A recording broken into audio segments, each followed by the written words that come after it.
Hello, everybody. So it's time for our first session with David Roura, and I will be giving his introduction. So David Roura is a postdoctorate working at the School of Chemistry and Biochemistry in the University of Bern as part of Professor Francesca Paradisi's research group for the application of biocatalytic processes in flow. He focuses on the discovery of new enzymes that can be used as biocatalytic tools, the interface between chemistry and biology, and applying this knowledge to biomedical applications in the future. He obtained his PhD from the School of Chemistry of the University of Nottingham and worked as a scholarship researcher in the Department of Biology, the Universitat de Girona in Spain. So now, David, you have the floor.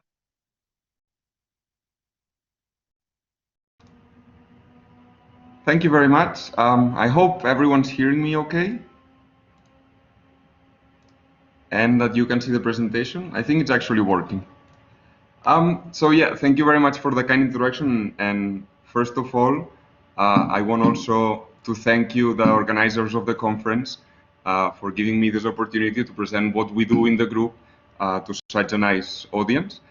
So I titled my presentation From Bread Baking to Industrial Biocatalysis. And what I would like to do is to give you an overview of how we went from baking bread without even knowing how that was happening to now using enzymes, tailored enzymes, to do some things in industry. So I'm just going to start here with this first example. I don't know if you know, but that's the oldest bread that we've ever found and we could have dated.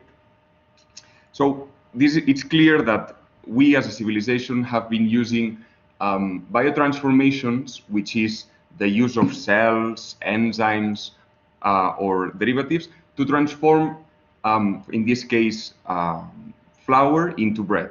And this bread dates back to 2000 BC. So that means that for 400 years, we've been doing bread in the same way, or more or less in the same way. And I guess I haven't been the only one that during the confinement has taken the opportunity to test the baking skills. So what is actually going on when we start from the flour and we go to bread? Now we actually know, but at the very beginning, for sure, that the process was a mystery to them. And you might say, okay, yeah, it was a mystery, but a mystery that for sure has been solved in the very early days. Well, that's not actually true. It wasn't until 1833 that the first discovery to put some light on the bread baking started. So there were almost 4,000 years when we were breaking bread blindly, and now 200 years ago we start to know what is actually happening. And what is actually happening is that enzymes are doing their jobs. So in 200 years we have gone from enzymes to bake bread to, hopefully, I'll convince you that enzymes have to be used in industrial transformations. So let's start from the very beginning of the story here with the very first question that probably you're asking yourself. So what is an enzyme? So as I said, at the beginning, they thought that it was the yeast that was transforming the flour into then what the bread we eat. But it was Gottlieb Kirchhoff and Payen and Persdorf in 1833 that realized that not all yeast was necessary to transform these sugars. And actually, these second two people separated something from the yeast that wasn't the cells, that was something that was inside the cells, and that had this fluffy, cloudy consistency that could do this transformation of complex sugars, such as the flour, to the yeast. And they call it diastase. And they just call it diastase because it was a separated thing from the yeast. We know now that diastase is actually the first enzyme discovered, but at the moment it wasn't clear what this cloudy thing was. So 5 years after this discovery, we discovered proteins. And Proteins are just named proteins because in Greek it means the primordial thing, the first thing. And since the very beginning, there were those that were relating this fluffy thing to proteins, but there were also those that weren't convinced that that was actually reality. And it wasn't until, so this discussion kept on for 100 years, and it wasn't until we obtained protein crystals, well, these three people obtained protein crystals, that we actually could prove that enzymes are proteins. Protein crystals are just a solid substance that just contains the enzyme, nothing else. And this substance could do transformation. So now, no question that what is responsible for the transformations of these complex sugars to the normal sugar are the proteins. And then we started to learn more and more about what proteins were.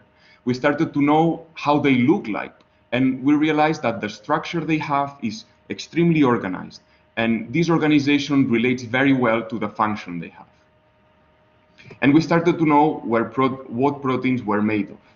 And actually, they made of these small pieces called amino acids, and kind of like in a puzzle, the amino acids combine it to each other to form different proteins that will have a different structure that will relate to a different function. Okay, now we know what an enzyme is, we know it's a protein, but what do they actually do? Well, proteins take a substrate, you can think of it as the flour, and convert it into a product. You can think of it as the bread. And they do this in a very, very specific manner. And just as a visual understanding, Emil Fischer established an analogy to a lock and a key. So same as a lock is specific for a key, or a key is specific for a lock, the enzyme will be specific for a substrate. In this case, this enzyme transforms, and I'm going to play it again, transforms this blue substrate into the yellow product in a very specific manner. So the lock of the N key was a model that has been used for several years, and it's a very good example, but now we know that enzymes are not that rigid. They're a bit more flexible. Think of it like when you're putting a glove. If you can put the right hand glove into also your left hand, and it does fit, but it feels a bit weird, right? So that's the specificity, or more or less how specific enzymes are with their substrates. So we know they do a reaction, but what is their role in the reaction? So they act as a catalyst. You might not know what a catalyst is, but a catalyst, a very easy explanation is, it's just a substance that speeds up a reaction. So the conversion of the blue substrate into the yellow one would actually happen, and it could take a lot of time. But when you put an enzyme in there, what you're doing is speeding up this reaction. Just as an example, you can think of if you want to burn some wood that you have, and you want to convert it into ashes, for example, to make a barbecue. Without enzymes, you would need a big amount of energy, and this big amount of energy would be the fire. If there was an enzyme that doesn't exist, but if there was an enzyme that could start a fire, that would mean that just with a small spark, you could already achieve the final product.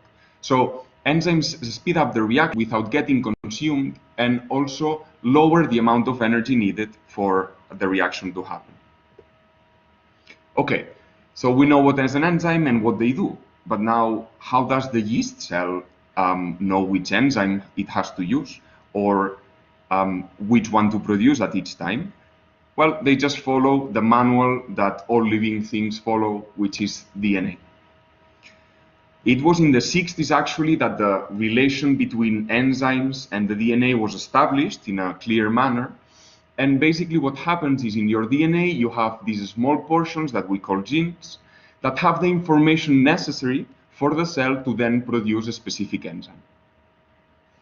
And we know a lot now about DNA. We know how it looks like, and we know and we can read it. So if DNA is the thing that controls enzymes and we know so much about it, it's just logic that we start playing with it. And that's the molecular biology revolution. So not only we can read DNA and we can identify DNA and we can purify it, but we can play with it. We can, for example, take a fragment of DNA.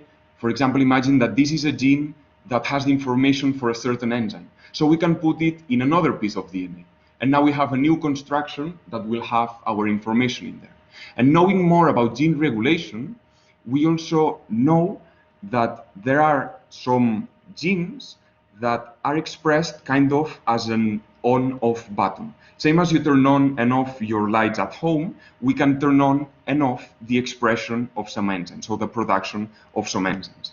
And this is what is called recombinant expression. I know the name might sound a bit scary or complicated, but it's nothing like that. It's just you have your bacterial cells or your yeast cells. What you do is you take this DNA fragment that you've now created that has the information for your enzyme, and you put it inside of them. Then you grow them in the laboratory, and you turn on the switch, and you make them express this protein. And the first ever expression was done of insulin. So insulin is used, and you might know, to treat diabetes. And before, the only way we had to access insulin was by extracting it from the pancreas of cows and pigs and other animals. And now we can make it in the lab. So not only this makes the process cheaper, but also more eco-friendly. We don't have to kill animals now to extract all of this, which is also a nice thing. And just as a piece of information for you here, because it seems that everything has already been discovered and there's nothing else we can do with DNA, that is not true at all. Just 10 years ago, we had a massive revolution on how we can edit DNA by the CRISPR-Cas9. So, we can edit DNA, we know a lot of proteins, just logic that we go into a biocatalytic revolution. And biocatalysis just means use enzymes to do transformations that they can do. Yeah. So one of the techniques that is more important in this biocatalytic revolution is the enzyme evolution. So think of, for example, the example of giraffes on how they evolved to have this long neck. And it's just because if the giraffe has a long neck, he has or she has more probability to get food and therefore survive. So we can do the same with enzymes. Imagine, and I'm going to put a case here where we have an enzyme that can transform this blue triangle and make this blue square as a product. But it also has a second activity, which the enzyme is not very good at, that it can transform the blue triangle into the red circle. So what can we do? We'll call this enzyme now the parent enzyme. And what we can do is diversify, meaning insert mutations in this enzyme, make it a bit different, and make thousands of variants of this enzyme that are just a bit different to the parental. Imagine this as a son of these parental enzymes. Sons are never the same as the fathers. They always have this bit of difference.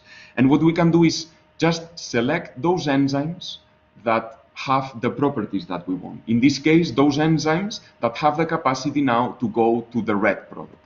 So now we have another generation of enzymes that are a bit better at converting it into the red, as you see here by the dashed line. So we can do this again and again and again, and until we have an enzyme that is very good at this reaction. As I said, in enzyme evolution, the most important thing is selection. So think of natural selection. Natural selection happens over millions and millions of years. But our artificial selection in the lab can happen in minutes, hours, days at most. So you can imagine it as if we manually were pushing the branch upper and upper every time and making the giraffe stretch and stretch his neck longer and longer. And we can select for whatever we want. We can select for heat resistance, for different reactions. So I've been explaining, and we get to the biocatalytic revolution, but at the same time in the world there was another revolution happening, and that was the industrial revolution. So it all started with the steam engine, and then we realized that we could use petrochemicals as fuels, and that we could use, for example, we could invent cars. But all this has very important downside effects. The most important would be the greenhouse effect, or the pollution we're putting into the world, and also all the waste, the plastic that we have now in our oceans. So it's clear that the Industrial Revolution brought a lot of commodities and a lot of advancement into society, but also we have to change the way we're doing this. So I've been talking about how enzymes are great, how enzymes are sustainable, how enzymes are a better alternative. So can we make these two worlds meet? These two worlds actually have already met. And for example, if you go and check in the soap you use to clean your clothes, you'll probably see that it has enzymes on it. And that's when biodetergents were invented in the 1970s. But still, we have to merge them even more. And we have to go towards what we like to call greener industries. So industries that incorporate enzymes in their process to make to have less effect in the greenhouse, to have less pollutants, and to produce less waste. So again, I've been saying that enzymes are super great. You might be asking, why haven't industries applied them yet if they're so great? They're great because they have these things that we've already talked about. They're sustainable, they're easy to produce, and they're very specific for their reaction. But the problem is enzymes are very picky on the conditions. So if you put enzymes in, so if you try to heat enzymes, if you leave them a lot of time, or if you remove the water from where they are, they start to lose their structure. And remember that the structure is what determines the function it has. So industries are concerned about the reusability and if enzymes will meet the industrial conditions. And that's where actually our research kicks in.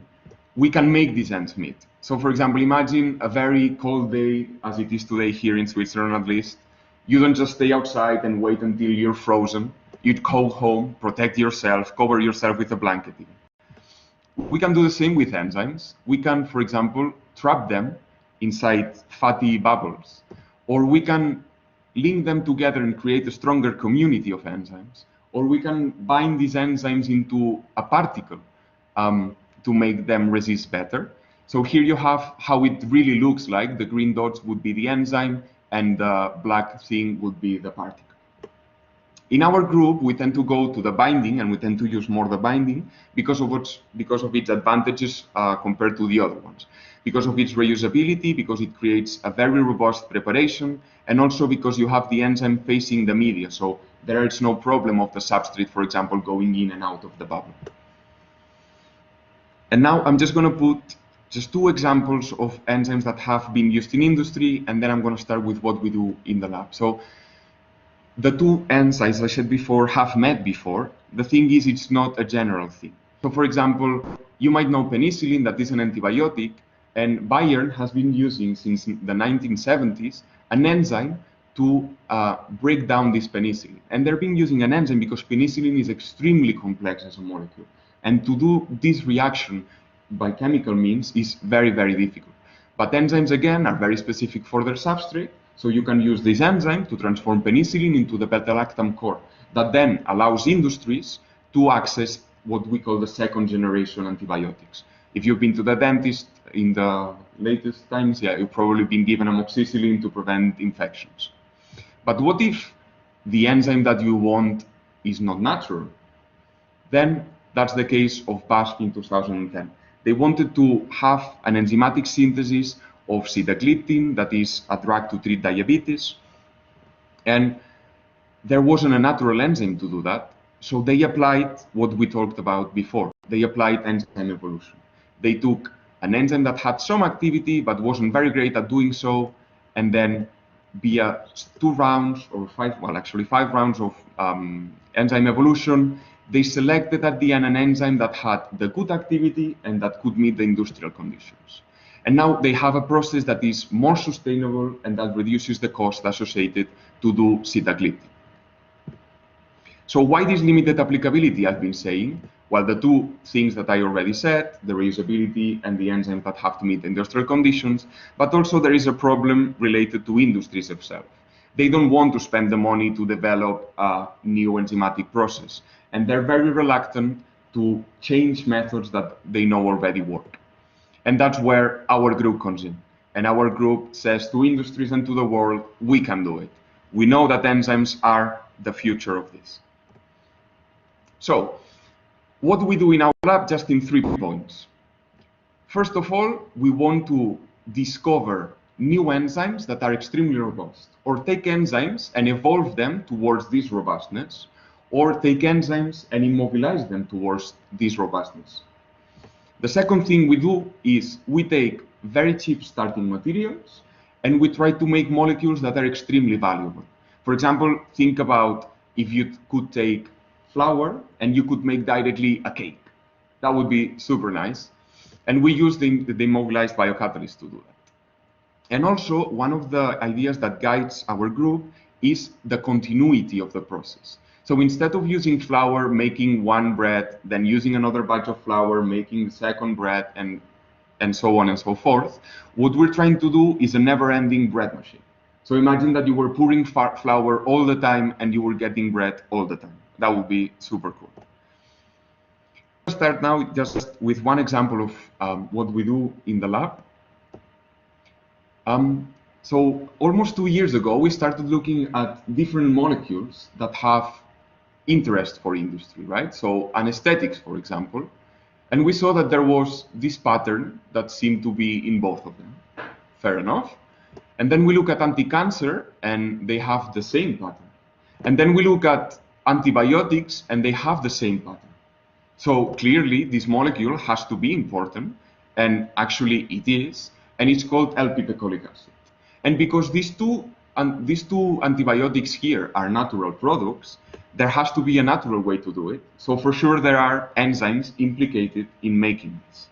So we looked at it, and we found that, yes, there are ways to do it naturally, and it was just a two-step using two enzymes conversion, where you start from an amino acid substrate, in this case, L-lysine, that is super, super cheap, and you go to a product that is over 3,000 times more expensive. So clearly a process that is very good for the aims of our lab. So we started to look at the different things that the process needed to match. So we needed, first of all, enzymes that were specific and easy to produce, but also bear in mind that they needed to be robust, because we want them to meet the industrial conditions, right? So we started to look for enzymes, not physically, but we started to look for enzymes at extreme environments. For example, a saline, where the availability of water is very, very low. And microorganisms that grow there have adapted to live in these things. And also, we found another enzyme that was from a volcanic zone. So this enzyme resists very, very well high temperatures. So now the two first conditions are met. We have enzymes that are very specific for their starting materials, that have good resistance to the external factors, and that are easy to express and purify. So now let's go to the reusability and sustainability of the process. As I said, what we like to do in our lab is to immobilize the enzymes. So we took a solid particle and we immobilized our first enzyme. After immobilizing our first enzyme, we saw that it was great, but that was still affected by the conditions. So we covered it with a bed, let's say, to make the enzyme more stable in these conditions. And not also it made the first enzyme more stable, but it gave us a platform where to put the second enzyme. So we had now this system where in the same particle you have both enzymes to do this reaction in virtually one single step. But not happy with, so this preparation allowed us to use the enzyme many, many times and losing actually much of the production. But we weren't really happy with that. And if you think about the never-ending bread machine that I was talking about before, that's how the never-ending bread machine looks like in our lab. So we put our immobilized enzyme inside a recipient, in this case a glass column, and what we do is flow the starting material into it, wait a bit, and collect our product at the end. So now we could be flowing our starting material continuously into the column, and we could be collecting our product continuously also. So clearly, this is a very nice process for industries to be applied in. And bear in mind that because the enzymes were very stable, they do meet the industrial conditions. So here I just want to show you how the never-ending bread machine actually looks like. So we have, it looks very fancy, looks very complicated, like you were about to go to the moon. It's nothing like that. It's just a series of pumps, and then that would be the column where our enzyme is inside. And also, I want to thank here especially Ana Isabel Benitez Mateos, because she was the one that helped me a lot with the project. and brought her best. So I think now, in interest of time, I'm gonna skip the second example and leave some time for the questions, because I see that they've been presenting for almost the 30 minutes. So just the final remarks and the conclusions that I want to make are that we have advanced a lot if you think about how we went from just baking bread blindly here to actually making products that are of interest of industry in a tailored way and in a directed way. But think that we've just been doing this for 200 years now. So think of how much more we can advance and what else we can achieve if we continue to investigate in these directions. And also, I want to remark here why enzymes should meet industry. Not only to have more eco-friendly industries, to avoid the environmental impact that they have, but also because when you're using enzymes, you're making the process less expensive. And less expensive processes can translate in less expensive drugs, which means that drugs can be afforded by everyone.